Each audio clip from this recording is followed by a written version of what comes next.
and it bumps up against some other piece of physical reality. That other piece may be us, and of course we're partial to those moments.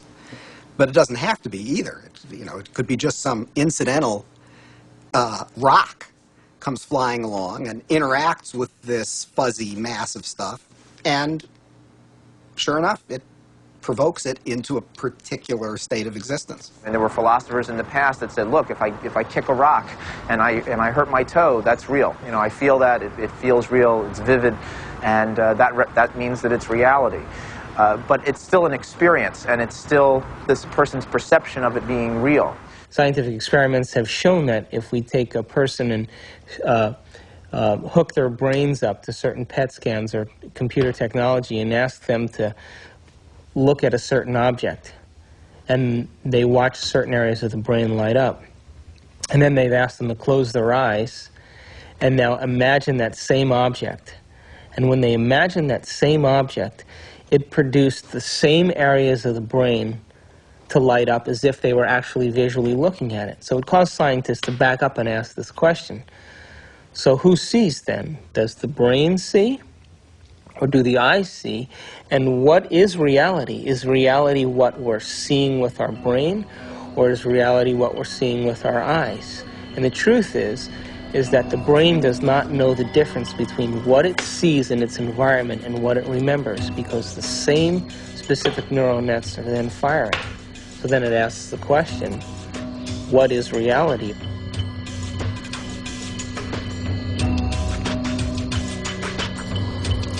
We're bombarded by huge amounts of information, and it's coming into our body, and we're processing it, coming in through our sense organs, and it's percolating up, and at each step we're eliminating information, and finally what is bubbling up to consciousness is the one that's the most self-serving.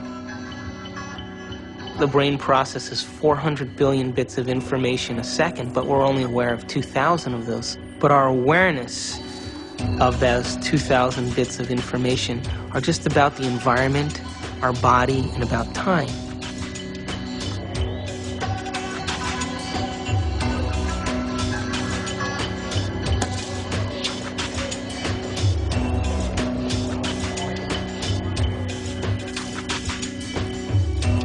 We're living in a world where all we see is the tip of the iceberg, the classical tip of an immense quantum mechanical iceberg.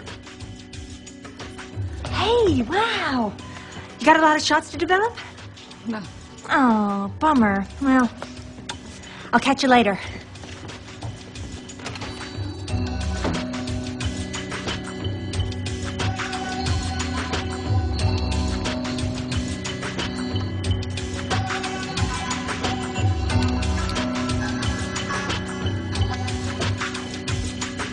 If the brain is processing 400 billion bits of information, and then our awareness is only on 2,000, that means reality is happening in the brain all the time. It's receiving that information, and yet we haven't integrated it.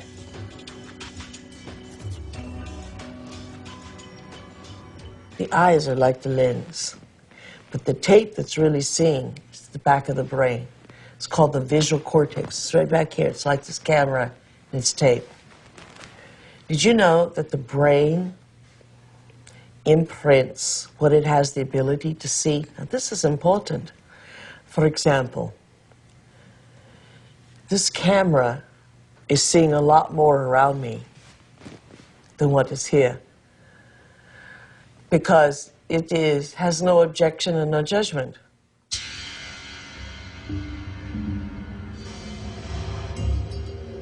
The only movie that's playing in the brain is what we have the ability to see. So is it possible our eyes, our cameras see more than what our brain has the ability to consciously project? Well, the way our brain is wired up, we only see what we believe is possible. We match patterns that already exist within ourselves through conditioning.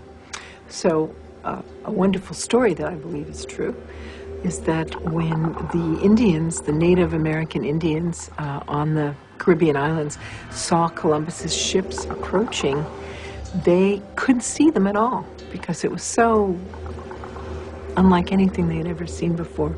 They couldn't see it. When Columbus's armada landed in the Caribbean, none of the natives were able to see the ships, even though they existed on the horizon. The reason that they never saw the ships was because they had no knowledge in their brains or no experience that clipper ships existed. So the shaman starts to notice that there's ripples out in the ocean, but he sees no ship, but he starts to wonder what's causing the effect. So every day he goes out and looks and looks and looks, and after a period of time, he's able to see the ships. And once he sees the ships, he tells everybody else that ships exist out there because everybody trusted and believed in him. They saw them also.